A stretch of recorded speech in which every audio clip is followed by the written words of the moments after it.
আসসালামু আলাইকুম। কেমন আছেন আপুরা, ভাইয়েরা? যে যেখান থেকেই আমার ভিডিওটি দেখছেন সবাইকেই জানাচ্ছি স্বাগতম। আর আমার ভিডিওটি স্কিপ না করে পুরো ভিডিওটি দেখবেন অনুরোধ রইল। কারণ এই ভিডিও পুরাটা দেখলেই তবেই অনেক কিছু জানা যায়। হাতের কাজের বিষয় কখন কোনটা দেখাচ্ছি সেটা কিন্তু পুরো ভিডিওটা দেখলে বুঝতে পারবেন। ও প্রথম থেকে একটু দেখলেই বুঝতে পারবেন না যে এর মধ্যে কী আছে। ড্রেস সম্পর্কে অনেক প্রশ্ন থাকে আমার প্রিয় আপুদের। অনেকেই নিজেরা নতুন নতুন ডিজাইন করছেন বা নতুন করে ব্যবসা শুরু করছেন। আবার অনেক আপুরা আছেন যারা নিজেদের জন্য শখ করে দুই একটা ড্রেস তৈরি করুন। তাদের জন্য অনেক প্রশ্ন থাকে মনে, অনেক কিভাবে ড্রেসটা তৈরি করব, কোন সুতা দিয়ে কাজ করব, কিভাবে কাটিং করলে দেখতে ভালো লাগবে, ফ্রি সাইজ হবে, অনেক প্রশ্ন। তো এরকম অনেক বেশ কয়েকটা ভিডিও আমার দেওয়া আছে, আমার চ্যানেলে আছে। সেগুলো দেখলে বুঝতে পারবেন আমি কাটিংটা পুরোটাই দেখিয়েছি, মানে হাতের কাজের জামা ওড়নার মাপটা কিভাবে নিতে হয়। আর বাচ্চাদের ড্রেসের ব্যাপারেও কোন কাপড় ব্যবহার করলে বেশি ভালো হয় বা কোন কাপড় ব্যবহার করতে হয়, এই প্রশ্নটাও আপুদের মধ্যে আছে। তো সেটা হলো বাচ্চাদের জামা বানাতে ভয়েল কাপড়টাই সবচেয়ে ভালো। আর ভয়েল কাপড়ের মধ্যে কয়েক রকম ভয়েল আছে, যেমন ধরেন বিক্সি ভয়েলটা আছে, অরবিট ভয়েল আছে, মদিনা ভয়েল আছে, কাশ্মীরি ভয়েল। কম দাম বেশি দাম অনেক রকম ভয়েলই আছে, তবে কম বলতে সেরকম কম না, ভালো মানের কাপড়ই এইগুলো। আমি অরবিট ভয়েলটা বেশি পছন্দ করি, আমার কাছে অনেকটাই ভালো লাগে, পাতলাও না মোটাও না, কেমন যেন একটু সফট, মানে বেশ ভালো লাগে আর কি। অরবিট ভয়েলের আমি বেশ কয়েকটা ড্রেসও তৈরি করেছি সেগুলো। আর বিশেষ করে আমার কাস্টমাররা ভয়েল কাপড়টাই বেশি পছন্দ করছেন, তবে খুব কমই কাস্টমার আছেন যারা প্রাইড কটনটা পছন্দ করেন। তো বাচ্চাদের ব্যাপারে তো ভয়েল কাপড় অবশ্যই, ভয়েল কাপড় দিয়ে ড্রেস তৈরি করতে হয়, ফ্রকগুলো বিশেষ করে। আর এই ভয়েল কাপড়ের উপরে সেলাই করাটা অনেক আরাম হয়। আর সুতা হলো আমি সুন্দরী সুতা দিয়ে বেশিরভাগ সেলাই করি, খুব কম সিল্ক সুতা।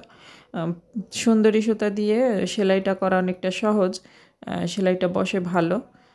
আর হচ্ছে সিল্ক সুতা দিয়ে একটু কষ্টকর, কিন্তু সেটাও দেখতে অনেক ভালো লাগে। সিল্ক একটু বেশি গ্লেজি, সুতি সুতার চাইতে বেশি গ্লেজি হয়। তবে সুতি সুতাগুলোও কিন্তু গ্লেজি সুতা দিয়ে কাজ করি, যেটা নন গ্লেজি ওটা দিয়ে না, কারণ ওটা দিয়ে সেলাই করলে মানে সেলাইটা সুন্দর লাগে না। আর গ্লেজি সুতাটা হলে যখন ওয়াশ করি তারপরে কিন্তু দেখতে অনেক সুন্দর লাগে, সুতাটা কেমন যেন একটু গ্লেজি হয়। আর ড্রেস তো ধোয়ার পরে আর একটু গ্লেজি হয়, তখন দেখতে সব মিলে সুন্দর লাগে। আর সিল্ক সুতা তো এমনিতেই গ্লেজি। আর এখানে আমার এই ফ্রকটাতে আছে হলো লেজি ডেজি সেলাই দিয়েছি, শার্টিং ভরাট আছে। আর পাতাটাও লেজি ডেজি সেলাই দেওয়াই আর কি, বড় বড় করে দিয়েছি, তবে এর কোনো নাম থাকতে পারে আমি জানি না। আর এরকম কিছু কিছু সেলাই আছে যেগুলো আমি করি, নাম জানি না, কিন্তু কিন্তু অটোমেটিকলি কীভাবে যেন সেলাইগুলো আমার হয়ে যায়। তখন দেখি যে না, এই সেলাইগুলোও দেয়া যায়, ড্রেসে দেখতে ভালো লাগে এরকম। আর এই কাজটা আমার মানে আমি যখন থেকে সেলাই শুরু করেছি তখন থেকেই কিন্তু এরকম হয়। আরও আগে যখন আমি স্টুডেন্ট লাইফে যখন ড্রেস তৈরি করতাম তখন তো সেলাইয়ের নাম বেশিরভাগই জানতাম না, তখন তো এরকম ফোন দেখতাম না, অনেক নামই জানতাম না। কিন্তু দেখা যেত একটা ড্রেস তৈরি করতে গিয়ে তখন একটু মানে অন্যরকম সেলাই হয়ে যেত, মনে হতো যে এরকম করে করলে বোধহয় ভালো হবে, সহজ হবে। তো এরকম করে সেলাইটাই হয়ে আসছে আমার, আমি আগে থেকেই এরকম সেলাই করি আর কি। তো এই তো আমার ড্রেসটা কিন্তু হয়ে গেছে, আমি উপরে কোনো ডিজাইন করিনি, ছোট বাচ্চার বলে বেশি চাপা চাপা সেলাই আমার কাছে ভালো লাগেনি। আমার মনে হয়েছে এরকম হালকা হালকা সেলাই দিলেই দেখতে ভালো লাগবে। তো প্রিয় ভিউয়ার্স, আপনারা কমেন্ট করে জানাবেন তো আমার ফ্রকটা কেমন লাগলো। তো উপরে শুধু হাতাতে একটু লেস দেওয়া, আর উপরে কোনো কাজ দিইনি। আর এখানে আমি একটা ওড়না কাটিং করছিলাম। ওড়নাটা ফুললি 2.5 গজ নিয়েছি। আমার ওড়না জামার হাতা সহ সম্পূর্ণ ভিডিও দেওয়া আছে আমার চ্যানেলে। তারপরেও নতুন নতুন আপুরা জয়েন্ট হন।